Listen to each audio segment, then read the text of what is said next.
ડભોઈ વાઘોડિયા તથા ચાણોદ પોલીસ સ્ટેશનના હદ વિસ્તારમાંથી પકડાયેલા વિદેશી દારૂના અલગ અલગ ગુનામાં કામકાજે કબજે કરાયેલા બોટલ નંગ 21,373 કુલ કિંમત ₹40,03,289 નો મુદ્દામાલનો નાશ કરવામાં આવ્યો। ડભોઈ વાઘોડિયા તથા ચાણોદ પોલીસ સ્ટેશનની હદ વિસ્તારમાંથી પકડાયેલા વિદેશી દારૂના અલગ અલગ ગુનાના કામે કબજે કરેલ બોટલ નંગ 21,373 નો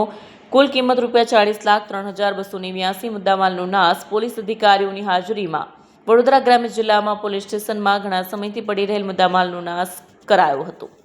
જેમાં ડભોઈ પોલીસ સ્ટેશનના કુલ નંગ 10,123 નંગ બોટલ દારૂ કિંમત ₹13,09,003, વાઘોડિયા પોલીસ સ્ટેશન કુલ નંગ 834 જેની કુલ કિંમત ₹87,080, ચાણોદ પોલીસ સ્ટેશનના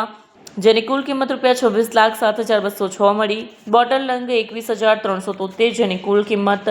₹40,03,289 મુદ્દામાલ ઉપર રોડ રોલર ફેરવીને નાશ કરાયો હતો। વિડીયો જર્નાલિસ્ટ ફઝલ રઝાક ખત્રી સાથે સત્યા ટીવી ન્યૂઝ ડભોઈ।